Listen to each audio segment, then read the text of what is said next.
Principal, Dr. Jomar Sir, to the CAC Commander, Mr. Cecilia, Sir, to the faculty and staff of Central Mindanao University Laboratory High School, Sir, to the graduating cadets, outgoing and incoming CAC officers, parents, and visitors, good morning. It is an honor to be your guest speaker today, as I was once like you, sitting in that area about 5 years ago. I was an ordinary grade 10 student at CMULHS. I have always thought I would have an ordinary journey just like everyone else, but EMA happened. I was one of the 33,333 exam takers, then one of the 1,600 exam passers, then one of the 350 strong PMA class 2014. It was one hell of a ride after my 6 years in CMULHS. The first part is the 2-month-long Beast Barracks. The Beast Barracks transformed me. All of my ideals were crushed, my pride was buried, I had no time to think, and I can't say no. We just had to say yes sir and yes ma'am all the time. We were shouted at, but at the same time our squad leaders expect us to memorize every single Greek knowledge.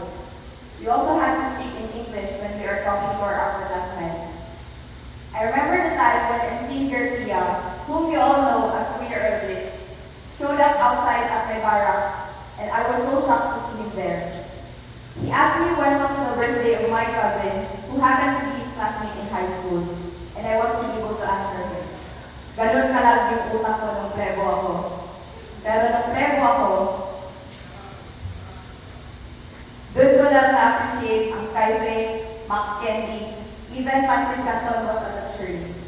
I learned to be grateful for the little things I normally took granted before I became a cadet.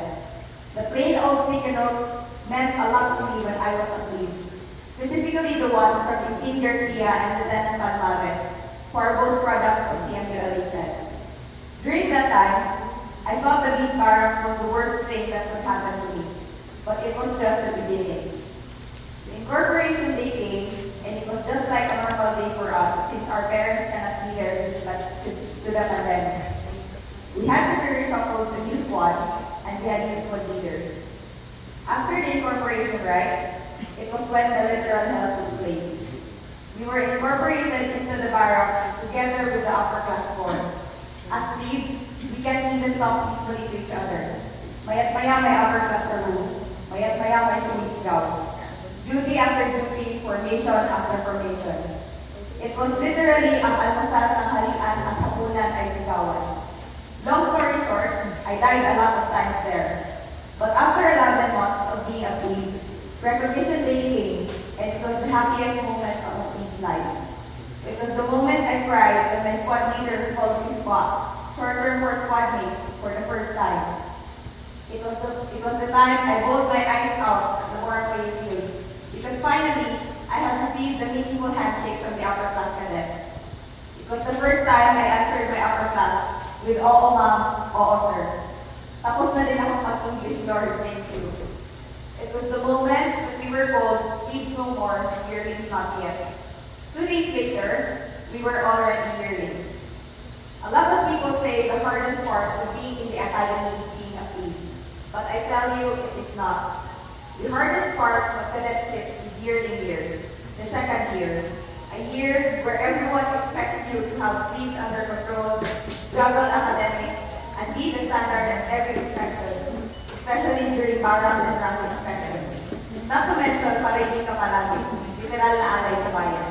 But I tell you, it was the happiest year of my short-lived cadetship, because I was able to see my 4th class buddies transform from civilians to cadets. They are now squad leaders, 2nd class cadets, and one in the United States Military Academy. I became the best yearling that I could be. I am proud to say I never maltreated anyone during my upper class year. Plus, I got what I wanted. I qualified to be part of the Air Force group of PMA class 2024 after taking the limited physical examination and depth perception for a chance to become a military pilot. But the universe had other plans. I finished my yearly year together with class 2024, but then I was diagnosed with lumbar spondylosis, related nucleus pulposus, and degenerative disc disease. which led to the decision of the Academy to put me on sick leave.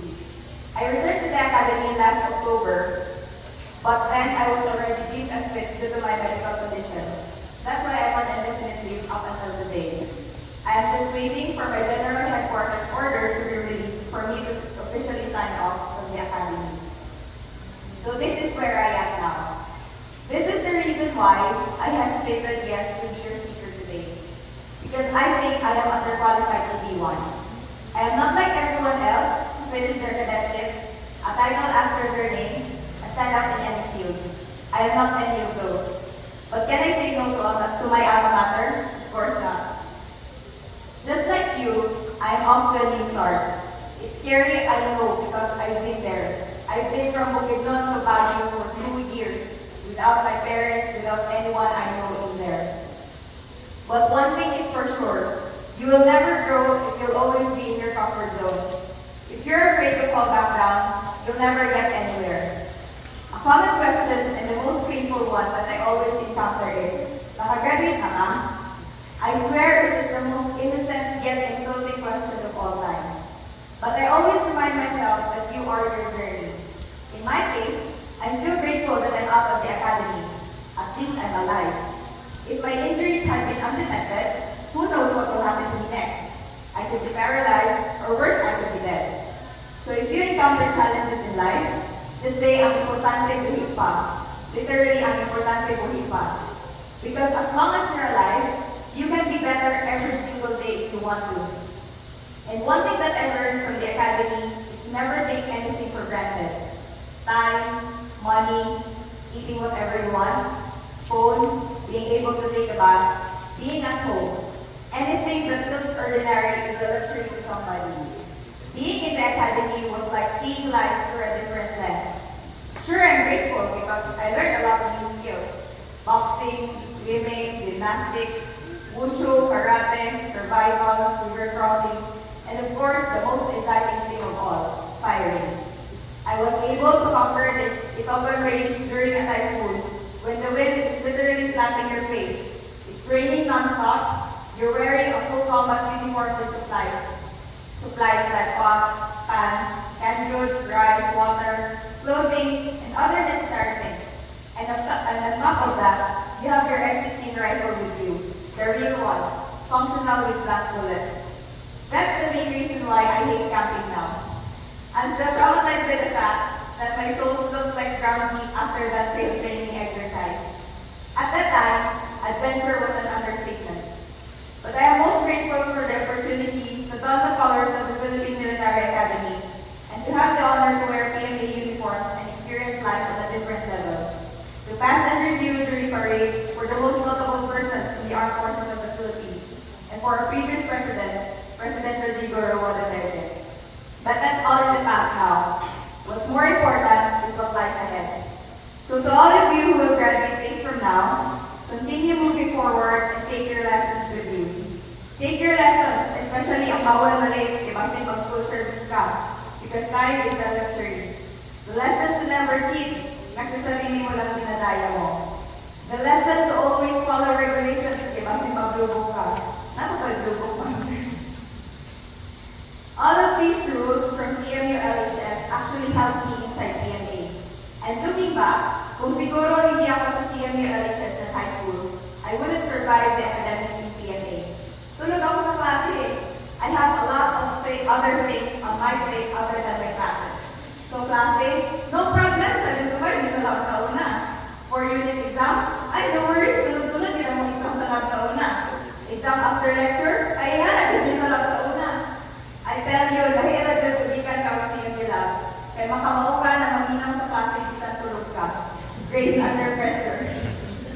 So never be afraid to start something that feels different. Continue upholding the virtues that you learned during your safety training and everything that you've learned during your stay at CMULHS.